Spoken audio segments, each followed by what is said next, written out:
Hello everyone, this is Salim Bazmi and welcome to Bazmi classes. Today we are going to start our new topic that is a excretion excretory system. Excretion क्या है? Excretion एक process है। Excretion कैसा process है? जैसे कि हमारे body के अंदर कुछ वेस्ट मटेरियल भी होते हैं। जैसे हम खाना खाते हैं, खाना खाने के बाद हमारे जो है ग्लूकोज या कुछ अच्छे न्यूट्रिएंट जो है वो क्या करने चले जाते हैं, वो एब्जॉर्ब हो जाते हैं और एब्जॉर्ब होकर के वो एनर्जी रिलीज करने का काम करते हैं with the help of respiration. उसके बाद से उसके अंदर जो अनडाइजेस्टेड वेस्ट मटेरियल होता है जो कि हमारे लार्ज इंटेस्टाइन से होते हुए वो हमें क्या करना होता है, एक्सक्रीट करना होता है। और साथ साथ में हमारे बॉडी के अंदर क्या होता है कि कुछ यूरिया और यूरिक एसिड टाइप की चीजें होती है, उसे भी सॉरी वो तो इंजेक्शन प्रोसेस हो गया, लेकिन हमारा यूरिया और यूरिक एसिड हमारे ब्लड के अंदर प्रेजेंट होते हैं, वो हमारे लिए वेस्ट मटेरियल की तरह होते हैं, उनका कोई काम नहीं है हमारे बॉडी के अंदर। तो जिस चीज का कोई काम नहीं होता है हमारी बॉडी के अंदर वो एक वेस्ट मटेरियल कंसीडर किया जाता है। तो यूरिया या यूरिक एसिड भी क्या हो गया कि हमारा एक वेस्ट मटेरियल है और इस वेस्ट मटेरियल को हमें बाहर करना है in the form of urine, और इसके लिए हमारा पूरा एक सिस्टम होता है जिस सिस्टम का नाम होता है एक्सक्रीटरी सिस्टम। और एक्सक्रीटरी सिस्टम के निकालने का काम, जो यूरिन का निकालने का काम होता है, जो ये प्रोसेस होता है, उस प्रोसेस को हम क्या कहते हैं, एक्सक्रीशन कहते हैं। क्लियर? अब एक्सक्रीशन की बात करें तो हमारे लिए पूरा एक एक्सक्रीटरी सिस्टम होना चाहिए, और एक्सक्रीटरी सिस्टम की बात करें तो मैं आपको यहाँ पे शो करने की, दिखाने की कोशिश करता हूँ कि एक्सक्रीटरी सिस्टम में क्या क्या होता है और ये कैसे काम करता है। क्लियर? एक्सक्रीटरी सिस्टम की सबसे पहले अगर हम बात देखें तो हम लोग जानते थे कि जो हार्ट होता है, हार्ट से क्या होता है कि हमारा एक पाइप जो है यहाँ से आर्क ऑफ एओर्टा से निकलते हुए ये नीचे की तरफ आता है, जिसका नाम मैंने बोला था क्या, एब्डोमिनल एओर्टा। और मैंने यही बोला था कि ये एब्डोमिनल एओर्टा जो है ये कहाँ पे चला जाता है, ये किडनी की तरफ चला जाता है, मैंने यही बोला था। तो ये एब्डोमिनल एओर्टा क्या करता है कि यहाँ से ऑक्सीजनेटेड ब्लड लेकर के आता है, ऑक्सीजनेटेड ब्लड लेकर के आता है। What is mean by the oxygenated blood, जिसको मैं अपनी लैंग्वेज में अच्छा ब्लड कहता हूं। ऑक्सीजनेटेड ब्लड के अंदर क्या होता है, ऑक्सीजन की मात्रा या अमाउंट ज्यादा होता है। ये ऑक्सीजन क्या करेगा, इस किडनी को भी पहुंचाएगा और साथ साथ में ये ब्लड को क्या करेगा, यहाँ पे फिल्ट्रेशन कराएगा, किडनी के अंदर छनाई कराएगा, और छानने के बाद इस ब्लड को क्या करेगा, वापस लेकर के जाएगा और साथ साथ में CO2 उठा लेगा। मतलब देखो, एक तो दूसरा काम क्या करेगा कि इस किडनी को ऑक्सीजन भी पहुंचाएगा ताकि उस किडनी के पास ऑक्सीजन चला जाए और ऑक्सीजन की मदद से किडनी अपना नॉर्मल फंक्शन कर सके, क्योंकि इसको भी एनर्जी चाहिए। लेकिन एक मेन पर्पस जो है वो किडनी का, वो क्या करने जा रहा है, वो करने जा रहा है फिल्ट्रेशन, फिल्टर करने जा रहा है ब्लड को। तो ऑक्सीजन तो पहुंचाएगा ही, साथ साथ में फिल्टर भी होगा। तो समझना, अगर ऑक्सीजन देगा तो कार्बन डाइऑक्साइड भी रिसीव करेगा। तो इसीलिए ऑक्सीजनेटेड ब्लड डॉर्सल एओर्टा से होते हुए आता है। डॉर्सल एओर्टा से आता है कौन सा, ऑक्सीजनेटेड ब्लड। और ऑक्सीजनेटेड ब्लड डॉर्सल एओर्टा से होते हुए कहां पे चला जाता है, तुम्हारा रेनल आर्टरी में चला जाता है।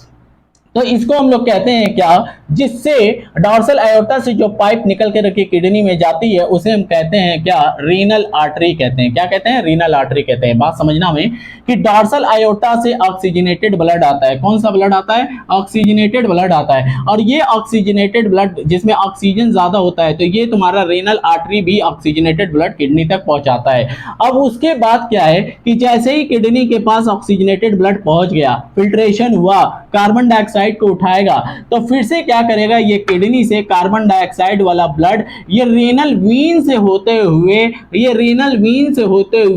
यानी कि इंफीरियर वेना कावा से होते हुए, यानी कि फिर से यहां से एक इंफीरियर वेना कावा से होते हुए कहां पे चला जाएगा, तुम्हारे इस हार्ट के अंदर चला जाएगा। ठीक है, ये तो एक प्रोसेस हो गया। रही बात कि इसका नाम रेनल वीन क्यों पड़ा, देखो वी से वेन मतलब कि ये ब्लड को वापस हार्ट की तरफ लेके जा रहा है, इसलिए हमने क्या कहा कि ये वेन बोल दिया। रही बात रेनल का मतलब क्या हो गया, रेनल का मतलब होता है किडनी, यानी कि किडनी के अंदर का वेन जो होता है उसको हम क्या कहते हैं, रेनल वेन कहते हैं।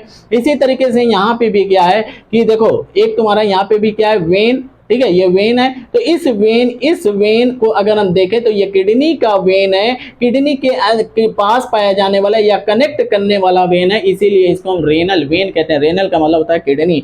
और इसी तरीके से आर्टरी को देखा जाए तो ये ब्लड आगे की तरफ किडनी की तरफ लेकर के जा रहा है, इसीलिए आर्टरी, ये कैसी आर्टरी है, ये रेनल के पास पाए जाने वाली, किडनी के पास पाए जाने वाली आर्टरी है, इसीलिए इसका नाम रेनल आर्टरी होता है। ठीक है। यानी कि डॉर्सल आयोटा से ब्लड आया, डॉर्सल आयोटा से होते हुए ये कहाँ पे चला जाएगा, रेनल आर्टरी से होते हुए किडनी में चला जाएगा, और किडनी से फिर से छनाई बनाई होने के बाद फिर से ये रेनल वेन को पकड़ते हुए इंफीरियर वेना कावा से होते हुए दोबारा हार्ट के अंदर चला जाएगा। ये कंडीशन हमने देखा। फिर उसके बाद रही बात की जो छनाई हुई ब्लड, तो छनाने के बाद जो अच्छा ब्लड था वो दोबारा चला गया कार्बन डाइऑक्साइड को लेकर के, और कार्बन डाइऑक्साइड को दोबारा से लंग्स के पास लेकर के जाएगा और वहां से कार्बन डाइऑक्साइड को छोड़ देगा, और फिर से ऑक्सीजनेटेड ब्लड को लेकर के आएगा किडनी के पास। रही बात की जब इसके अंदर फिल्ट्रेशन हुआ, जो यूरिया, यूरिक एसिड जो तुम्हारा और वेस्ट मटेरियल निकला वो कहाँ पे जाएगा, तो वेस्ट मटेरियल जब किडनी में छन जाता है, निकल जाता है, तो ये यूरेटर में भेज देता है। कहाँ पे भेज देता है, यूरेटर वाले पाइप में भेज देता है, और यूरेटर से होते हुए ये कहाँ चलाता है, यूरिनरी ब्लैडर में आ जाता है, और यूरिनरी ब्लैडर से यूरेथ्रा से होते हुए ये बाहर की तरफ क्या नाम है कि आउट हो जाता है, ये बाहर की तरफ। क्लियर।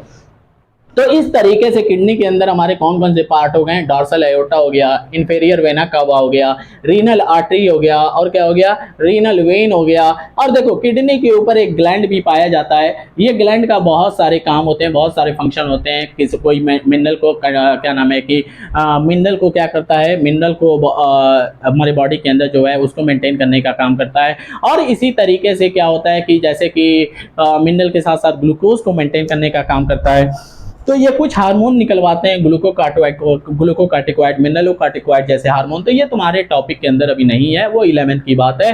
तो ये एड्रीनल ग्लैंड पाया जाता है इसके ऊपर, और क्या पाया जाता है, यूरेटर पाया जाता है। यूरिनरी ब्लैडर के अंदर क्या होगा कि ये आ करके यूरिन इकट्ठा होता रहेगा, और इकट्ठा होने के बाद ये यूरेथ्रा में आ करके क्या हो जाएगा, बाहर आ जाएगा। रही बात कि ये ठीक है कि यूरेटर से इकट्ठा होते आता है यहाँ पे इकट्ठा होता रहता है। तो ये इकट्ठा होते होते एक टाइम हमें ऐसा आता है कि जैसे कि वॉशरूम फील हो रहा हो। वो कैसे पता चलता है, वो ऐसे पता चलता है कि यूरिनरी ब्लैडर एक हमारा मस्कुलर ब्लैडर है, इसके पास हमारा न्यूरॉन का कनेक्शन होता है, और न्यूरॉन का कनेक्शन होने की वजह से ये क्या होता है कि इसके पास स्फिंक्टर भी होता है। ये न्यूरॉन क्या करता है कि हमारे ब्रेन को मैसेज पहुंचाता है, और ब्रेन को मैसेज पहुंचाता है कि यूरिनरी ब्लैडर जो है तुम्हारा भर गया है, फिल्ड अप हो गया है, जिसकी वजह से तुम्हें पता चल जाता है, माइंड को सिग्नल जाता है कि हाँ हमारा यूरिनरी ब्लैडर फिल हो गया और तुम्हें वॉशरूम फील आता है। ठीक है, इस तरीके से ये पूरे सिस्टम का स्ट्रक्चर है। अगर इस सिस्टम के अंदर देखें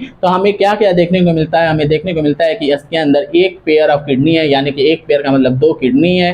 ठीक है, 1 पेयर का मतलब है कि एक पेयर में कितने हैं, 2, यानी कि 2 किडनी एक पेयर में। ठीक है, उसके बाद यूरेटर देखा जाए तो कितने हैं, यूरेटर है तुम्हारे 2 पेयर में, अगर देखा जाए तो 1। यूरिनरी ब्लैडर कितने हैं, यूरिनरी ब्लैडर है तुम्हारे 1, और यूरेथ्रा कितना है, यूरेथ्रा है तुम्हारा 1। ठीक है, इस तरीके से ये तुम्हारा सिस्टम हो गया। और इस सिस्टम के आगे अगर हम बात करें तो एनसीईआरटी के अंदर जब रीड करोगे तो एनसीईआरटी कहता है कि how is urine formation, urine का फॉर्मेशन कैसे होता है, इस चीज को हमें समझना है। तो यूरिन का फॉर्मेशन कैसे होता है, इस चीज को समझने के लिए हमें सबसे पहले थोड़ा सा किडनी को और में हमें और समझना पड़ेगा कि किडनी जो है ये ऐसा, इसके अंदर क्या होता है कि जो हमारा जो है वो छनाई होता है। इसी चीज को हमें समझना है आगे की तरफ।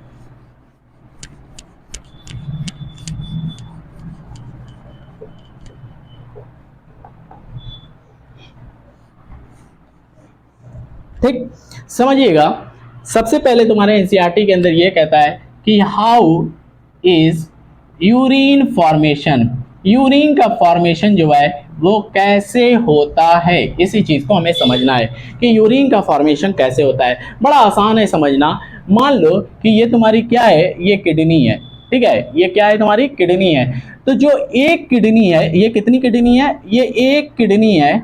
और मैं तुम्हें बता दूं कि एक किडनी के अंदर नेफ्रॉन भी पाए जाते हैं। क्या पाए जाते हैं, नेफ्रॉन पाए जाते हैं। नेफ्रॉन एक बड़ा छोटा स्ट्रक्चर है, ये माइक्रोस्कोपिक स्ट्रक्चर होता है, माइक्रोस्कोपिक स्ट्रक्चर होता है, यानी कि you can not see, we can not see by it naked eye, हम इसे नेकेड आई से नहीं देख सकते हैं। ठीक है, ये नेफ्रॉन जो होते हैं एक किडनी के अंदर लगभग 10 लाख होते हैं। कितने होते हैं, 10 लाख होते हैं। और 10 लाख बोले तो अगर हम मिलियन में इसको बोलें तो 1 मिलियन होता है। कितना होता है, 1 मिलियन होता है।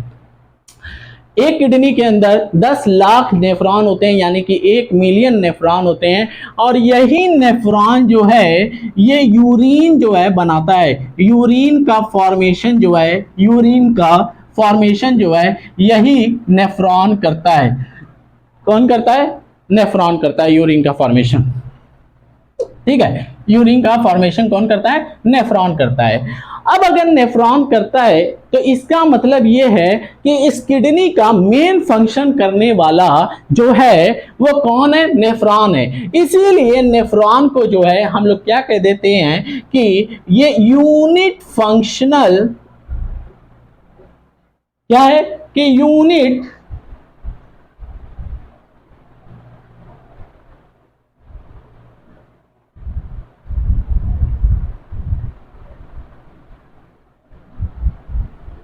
हाँ, मैंने क्या बोला कि ये क्या है तुम्हारा? यूनिट, फंक्शनल यूनिट कर लो कि फंक्शनल यूनिट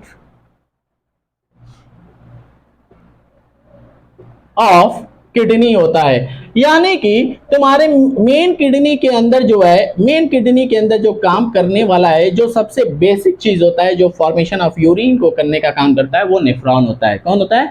नेफ्रॉन होता है। इसलिए जो नेफ्रॉन होता है वो तुम्हारा एक इंपॉर्टेंट क्या हो जाता है कि स्ट्रक्चर हो जाता है, और ये कई बार बोर्ड के अंदर पूछा भी गया है।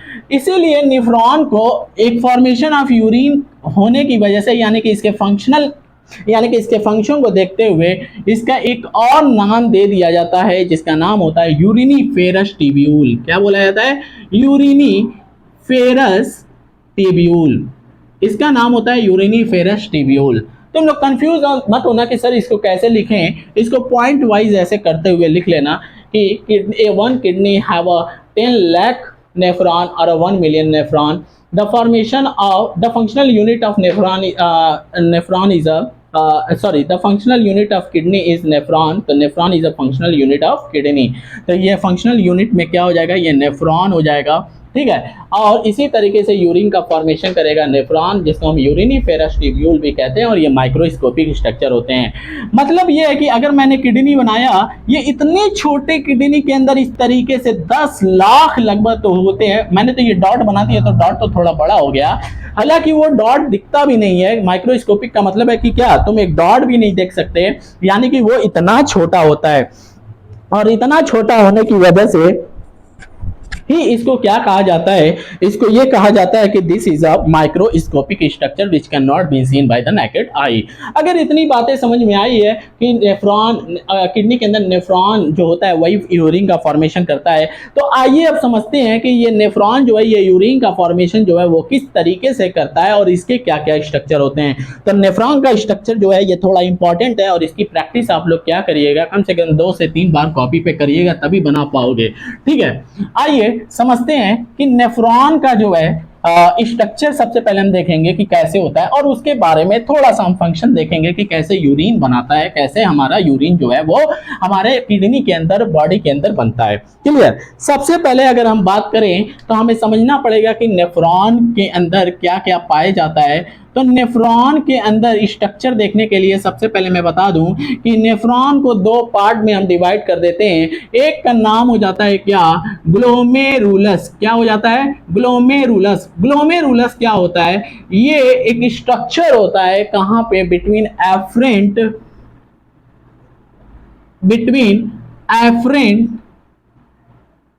एंड इफरेंट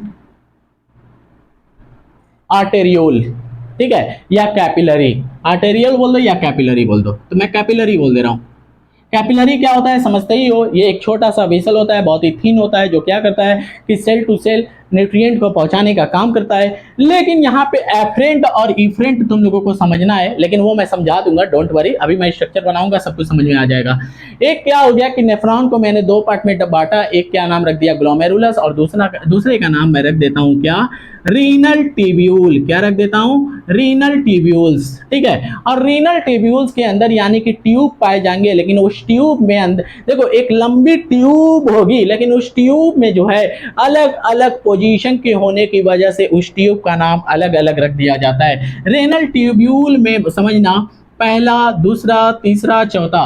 इसके अंदर रेनल ट्यूब्यूल के अंदर जो पहला पाइप आता है या पहला स्ट्रक्चर आता है उसको हम कहते हैं बॉमेन कैप्सूल, बॉमेन कैप्सूल। दूसरा आता है वो हमारा आता है पीसीटी, पीसीटी का फुल फॉर्म होता है प्रॉक्सिमल कॉन्वोल्यूटेड ट्यूब्यूल। यहाँ पे यू और ओ होगा, ऐसे ही कुछ है, कॉन्वोलेटेड ट्यूब्यूल, ठीक है। और इसी तरीके से डीसीटी, पीसीटी के बाद आएगा तुम्हारा loop of Henle, loop of Henle. और इसके बाद लूप ऑफ हेनले के बाद आ जाएगा डीसीटी यानी कि डिस्टिल कॉन्वोलेटेड ट्यूब्यूल, ठीक है, इस तरीके से। और इसी तरीके से एक और आ जाएगा सीटी, सीटी का मतलब है कि कलेक्टिंग डक्ट, कलेक्टिंग डक्ट। बताओ नेफ्रॉन जो है, नेफ्रॉन को मैं दो पार्ट में डिवाइड कर देता हूं, नेफ्रॉन को दो पार्ट में डिवाइड कर देता हूं। एक जो है नेफ्रॉन का नाम इस तरीके से अगर देखा जाए तो ये जो स्ट्रक्चर है नेफ्रॉन का, इसको हम लोग बोलते हैं बोमेन कैप्सूल। क्या बोलते हैं इसको? बोमेन कैप्सूल बोलते हैं। उसके बाद यहां से शुरुआत में खूब टेढ़ी मेढ़ी पाइप होगी, मुड़ी हुई होगी, इसको बोलते हैं पीसीटी, प्रॉक्सिमल कॉन्वोलेटेड ट्यूब्यूल, ठीक है। उसके बाद ये पाइप नीचे की तरफ आती है इस तरीके से, ठीक है, और फिर ये ऊपर की तरफ चली जाती है इस तरीके से, यू शेप बनाती है। इसको हम लोग बोलते हैं क्या? Loop of Henle, loop of Henle, ठीक है। उसके बाद यहाँ पे फिर से मुड़ी हुई पाइप होती है इस तरीके से, और एट द एंड आखिर की तरफ होती है, और इस तरीके से पाइप जो है, बड़ी पाइप एक यहाँ पे निकलती है, ठीक है। तो ये जो मुड़ी हुई पाइप है इसको हम बोलते हैं डिस्टिल कॉन्वोलेटेड ट्यूब्यूल यानी कि डीसीटी, और ये हमारा हो जाता है सीटी यानी कि कलेक्टिंग डक्ट, और ये है बोमेन कैप्सूल। और ठीक इसी तरीके से समझिएगा कि एक जो है जो ब्लड यहाँ पे छनाई होगा, वो कहाँ से ब्लड आएगा? तो ब्लड को लाने वाला एक पाइप ऐसे होता है, और ये पाइप थोड़ा सा इस तरीके से मुड़ा होता है, एक कह लो कि यहाँ पे एक बहुत ज्यादा पाइप इकट्ठा हो जाते हैं, गुच्छे की तरह बनाता है और फिर आगे की तरफ निकल जाता है। तो ब्लड यहां से लेकर के आएगा, छनाई होगी, फिर ये ब्लड आगे की तरफ निकल जाएगा। तो जो लेकर के आया इसको हम कह देते हैं, इस कैपिलरी का नाम रख देते हैं एफरेंट कैपिलरी, और जो ब्लड को लेकर के जाएगा आगे की तरफ इसको हम क्या कहेंगे? इफरेंट कैपिलरी कहेंगे, ठीक है। और जो स्ट्रक्चर यहाँ पे बना किसके बीच, देखो ये बोमेन कैप्सूल है, बोमेन कैप्सूल के बीच जो ये स्ट्रक्चर बना, इस स्ट्रक्चर को हम लोग कहते हैं कि ये है तुम्हारा क्या? ग्लोमेरुलस। क्या है तुम्हारा? ग्लोमेरुलस है, ठीक है। बताना, ये नेफ्रॉन है, नेफ्रॉन के अंदर इतने सारे नेम है, और ये नेम कहाँ कहाँ कैसे है मैं इसी समझाने की कोशिश कर रहा हूं। मैंने क्या किया, नेफ्रॉन को दो पार्ट में बांट दिया। एक तो तुम्हारा ग्लोमेरुलस, ये अलग सी चीज हो गई, जो रेड से मैंने बनाया है, ये नेफ्रॉन का एक अलग पार्ट हो गया। और नेफ्रॉन का रेनल ट्यूब्यूल जो है, ये सारे ट्यूब वाले पार्ट जो हो गए ये अलग हो गए।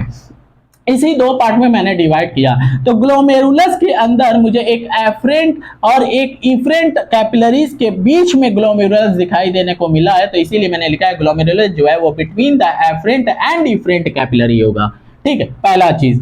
दूसरी चीज ये हो गई कि रेनल ट्यूब्यूल, रेनल ट्यूब्यूल की अगर हम बात करें तो रेनल ट्यूब्यूल जो है ये बोमेन कैप्सूल है, ठीक है। और बोमेन कैप्सूल जो है, बोमेन कैप्सूल के बीच में ऐसे आगे की तरफ, आगे ये मुड़ा हुआ पार्ट है जिसको हम कहते हैं पीसीटी, प्रॉक्सिमल कॉन्वोलेटेड ट्यूब्यूल। उसके बाद जो यू शेप स्ट्रक्चर बनाता है इसको हम कहते हैं लूप ऑफ हेनले।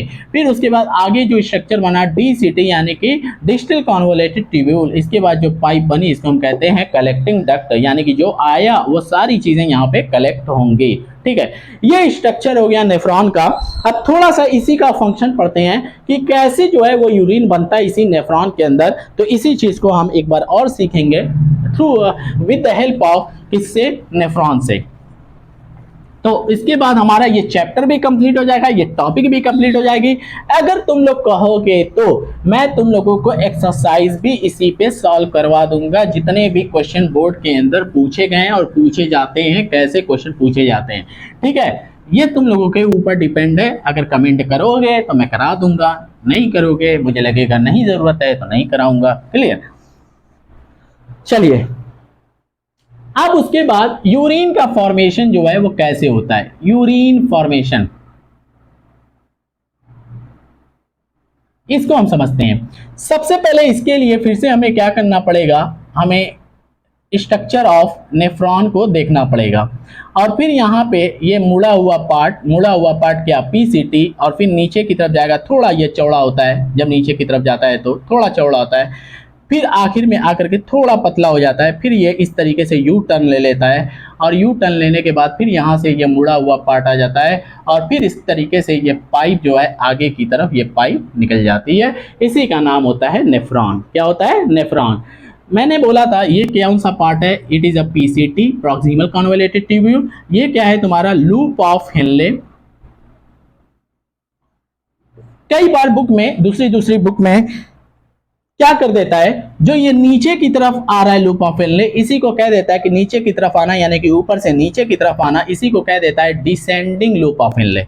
और ये नीचे से ऊपर की तरफ जा रहा है तो इसको कह देता है असेंडिंग लूप ऑफ हेनले। ठीक है, और इसी का नाम क्या है, ये डीसीटी है, और इसका नाम क्या है, कलेक्टिंग डक्ट है। ठीक है, सीटी collecting duct, DCT distal convoluted tubule. ठीक है, उसके बाद ये क्या है तुम्हारा, ये है तुम्हारा बॉमेन कैप्सूल। बॉमेन कैप्सूल है, क्लियर। अब मैंने क्या बोला कि यहाँ पे जो है तुम्हारा एफरेंट आर्टेरियोल या कैपिलरी आती है, यहाँ पे एक गुच्छा बनाता है और ये आगे की तरफ निकल जाता है। तो ये क्या हो गया तुम्हारा, एफरेंट कैपिलरी हो गया। ये तुम्हारा क्या हो गया, इफरेंट कैपिलरी हो गया। ठीक है, इफरेंट कैपिलरीज या कैपिलरी हो गया। ठीक है, कैपिलरी हो गया। ठीक, अब समझना कि ये पूरा नेफ्रॉन का स्ट्रक्चर जो मैंने पहले भी बताया था वही अब भी मैंने बताया, लेकिन इसके अंदर कैसे फिल्ट्रेशन होता है। सबसे पहले बताना ब्लड के अंदर क्या क्या होता है। ब्लड के अंदर प्लाज्मा होता है, फॉर्म्ड एलिमेंट होता है, सारी चीज़ें होती हैं। तो यहाँ से हमें छानना क्या है, हमें यहाँ से यूरिया, यूरिक एसिड, यही छानना है। ठीक है, इसका मतलब है कि सबसे पहले अगर देखा जाए तो यूरिन का फॉर्मेशन जो होता है वो 3 स्टेप में हम देख सकते हैं। सबसे पहले तुम्हारा क्या होगा, फिल्ट्रेशन होगा, चीजें छनेंगी। फिर उसके बाद हो सकता है कि छनने के टाइम पे कुछ चीजें जो है वो ज्यादा छन गई हैं, जैसे कभी कभी वाटर ज्यादा निकल जाता है, न्यूट्रिएंट ज्यादा निकल जाता है, ग्लूकोज ज्यादा निकल जाता है, तो उसको हमें वेस्ट नहीं करना है, उसको हमें दोबारा से लेना है। तो इसीलिए क्या करना पड़ता है, हमें रीएब्जॉर्प्शन कराना पड़ता है। किसको, रीएब्जॉर्प्शन कराना पड़ता है उन चीजों को। और रीएब्जॉर्प्शन के समय कभी कभी ऐसा होता है कि कोई चीजें जो है, क्या नाम है, कि वो तुम्हारे अभी भी इसके अंदर हैं, डक्ट के अंदर है, तो उसको हमें क्या करना है, दोबारा से सिक्रीट करना है, उस चीज़ों को बाहर निकालना है। तो कुछ चीज़ों का मतलब है कि सेलेक्टिव सिक्रीशन होता है। क्या होता है, सेलेक्टिव सिक्रीशन भी होता है यहाँ पे। लेकिन तुम्हें क्लास 10th के अंदर सेलेक्टिव सिक्रीशन नहीं देखना है, केवल फिल्ट्रेशन और रीएब्जॉर्प्शन तक देख लो, तुम्हारा ये कंप्लीट हो जाएगा। रही बात कि सबसे पहले अगर हम देखें तो ब्लड से जो है वो क्या क्या छन के इसी बॉमिन कैप्सूल के अंदर आता है। इसी बॉमिन कैप्सूल के अंदर वो चीज़ें आएंगी, यहाँ पे इस तरीके से इकट्ठा होती रहेंगी, और इकट्ठा होने के बाद ये पाइप पकड़ करके इस तरीके से ये नीचे की तरफ जाएगा, ऊपर की तरफ जाएगा। ठीक है, तो आइए देखते हैं यहाँ पे कि यहाँ पे क्या क्या चीज़ें हैं वो छन करके आती हैं, ब्लड से निकल करके आती हैं। तो ब्लड से निकल करके आता है सबसे पहले वाटर। तो वाटर जो है, और फिर उसके बाद और क्या निकल के आता है, छन करके आता है, न्यूट्रिएंट निकल करके आता है, छन करके आता है। ठीक है, न्यूट्रिएंट का मतलब यहाँ पे ग्लूकोज वगैरह आ जाता है। इसी के साथ साथ तुम्हारा अमीनो एसिड भी आ जाता है। ठीक है, ये प्रोटीन हो कुछ आ जाते हैं, और साथ साथ में तुम्हारा क्या है, Na+ या कुछ मिनरल भी आ जाते हैं, जिसमें से Na+ भी आ जाता है। ठीक है, इतनी चीज़ें इसके अंदर आ जाती हैं, और इसको जो है ये तुम्हें बाहर करना है। लेकिन कभी कभी होता है कि तुम्हारी बॉडी के अंदर पानी का लेवल कम होता है, और पानी का लेवल कम है लेकिन छनाई में पानी निकल गया बाहर की तरफ ज़्यादा, तो हमें क्या करना चाहिए, या तुम्हारी बॉडी यहाँ पे क्या करेगा कि उस पानी को दोबारा से रीएब्जॉर्ब कर लेगा, ताकि तुम्हारे बॉडी के अंदर पानी का लेवल बना रहे। तो यहाँ पे क्या करेगा कि पीसीटी के पास यहाँ पे ये वाटर जो है जो बाहर की तरफ निकलेगा, वहां पे पीसीटी में वाटर क्या हो जाएगा, वाटर जो है यहाँ पे रीएब्जॉर्ब हो जाएगा। तो सवाल रीएब्जॉर्ब हो जाएगा। ठीक है, रीएब्जॉर्ब हो जाएगा।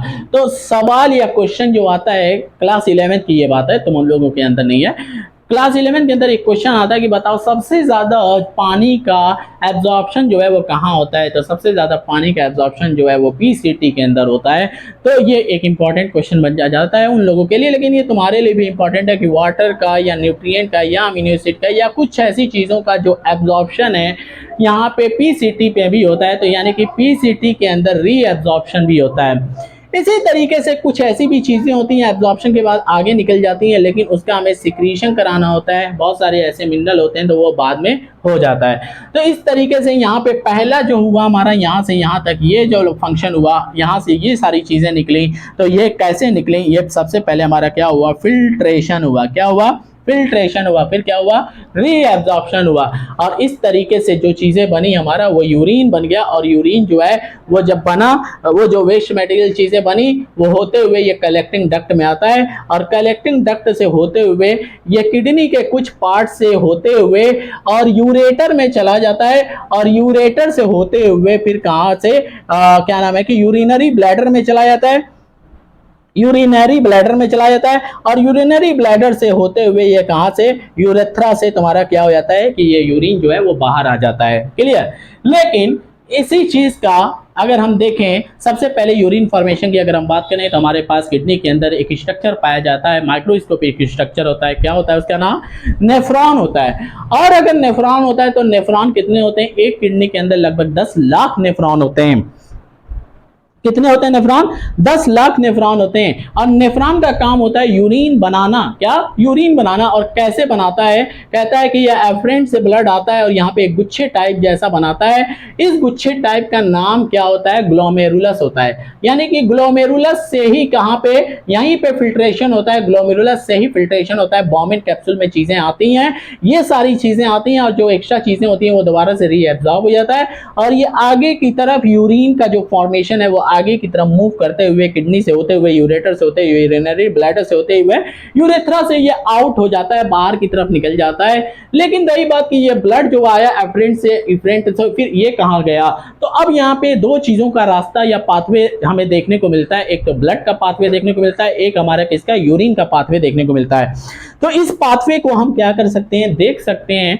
थोड़ा सा बस एक फ्लो चार्ट बना लेना कि पाथवे जो होता है, ब्लड का पाथवे क्या होता है, और इसी तरीके से क्या होता है कि तुम्हारा जो है यूरिन का पाथवे क्या होता है। इसी चीज को समझाने के लिए हम फिर से एक बार रिकॉल करेंगे सारे स्ट्रक्चर को, उसके बाद ये सारी चीजें हमें समझ में आ जाएंगी।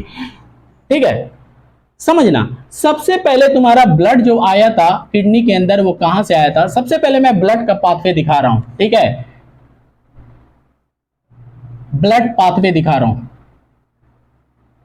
कि ब्लड जो है वो कहां से कहां तक आया। सबसे पहले ब्लड जो आया था वो कहां से आया, हार्ट से आया। हार्ट से आया तो सबसे पहले किससे होते हुए आया, डॉर्सल आयोटा से होते हुए आया। और डॉर्सल आयोटा से होते हुए कहां पे गया, ये रीनल आर्टरी में गया। और रीनल आर्टरी में जाने के बाद फिर ये कहां गया, तुम्हारा नेफ्रॉन के पास गया। और नेफ्रॉन में भी कहां से गया, तुम्हारा एफरेंट से गया। किससे, एफरेंट कैपिलरी से गया। और एफरेंट कैपिलरी से फिर तुम्हारा कहां पे गया था, ग्लोमेरुलस में गया। और ग्लोमेरुलस से फिर आगे की तरफ बढ़ा कहां पे, इफरेंट में। और जब इफरेंट में गया तो बताना, इफरेंट से फिर आगे की तरफ रीनल आर्टरी में जाएगा। किस में जाएगा, रीनल स्ट्रक्चर से देखना चीजें समझ में आ जाएगा, रीनल आर्टरी में जाएगा। और रीनल आर्टरी से होते हुए फिर तुम्हारा किस में जाएगा, रीनल आर्टरी से होते हुए सॉरी रीनल वेन हो जाएगा, ये रीनल वेन से होते हुए कहां पे जाएगा, इंफेरियर वेना कावा में जाएगा। इंफेरियर वेना कावा में जाएगा। और इंफेरियर वेना कावा से होते हुए, इंफेरियर वेना कावा से होते हुए ये कहां जाएगा, ये तुम्हारा क्या नाम है कि दोबारा से हार्ट के अंदर पहुंच जाएगा। यानी कि जहां से आया था वहीं पे पहुंच गया। ठीक है, यानी कि सबसे पहले ये हार्ट से ब्लड चलेगा, ठीक है, कहां से, ये डॉर्सल आयोटा से। और डॉर्सल आयोटा से होते हुए जाएगा तो फिर ये तुम्हारे किडनी के पास चला जाएगा। ये रेनल आर्टरी था, यानी कि हार्ट से चला, डॉर्सल आयोटा से होते हुए आया, रेनल आर्टरी से गया, इसी के बाद इसमें स्ट्रक्चर होता है नेफ्रॉन का। नेफ्रॉन में एफरेंट होता है, ग्लोमेरुलस होता है, इफरेंट होता है। फिर ये रेनल वेन पकड़ते हुए ये दोबारा से तुम्हारा कहाँ पे आया, इस तरीके से इंफेरियर वेना कावा से होते हुए दोबारा से हार्ट के अंदर आ गया। तो ये था तुम्हारा किसका, ब्लड का पाथवे। लेकिन मैं बात करता हूं यूरिन का पाथवे। तो यूरिन की पाथवे में मैंने बताया था कि इसी ग्लोमेरुलस से छनाई हो जाती है, और जब ग्लोमेरुलस से छनाई हो जाती है तो यहीं से यूरिन निकलता है, और यो यूरिन सबसे पहले कहाँ जाता है, बॉमेन कैप्सूल में जाता है। कहाँ पे जाता है, बॉमेन कैप्सूल में जाता है, और बॉमेन कैप्सूल से फिर वो नीचे की तरफ आता है, कहाँ पे, पीसीटी में, और पीसीटी से होते हुए फिर कहाँ पे जाता है, लूप ऑफ हेनले में जाता है, और लूप ऑफ हेनले से होते हुए ये फिर आगे की तरफ बढ़ता है, तो ये कहाँ जाता है तुम्हारा, डीसीटी में जाता है, और डीसीटी से होते हुए फिर ये कहाँ पे जाता है, डिस्टली कन्वोल्यूटेड ट्यूब्यूल से होते हुए कहाँ जाता है, कलेक्टिंग डक्ट में जाता है, और कलेक्टिंग डक्ट से होते हुए फिर कहाँ पे ये चला जाता है तुम्हारा, क्या नाम है कि यूरेटर में चला जाता है, और यूरेटर से होते हुए फिर ये कहाँ चला जाता है, यूरिनरी ब्लैडर में चला जाता है, और यूरिनरी ब्लैडर से होते हुए ये तुम्हारा कहाँ पे चला जाएगा,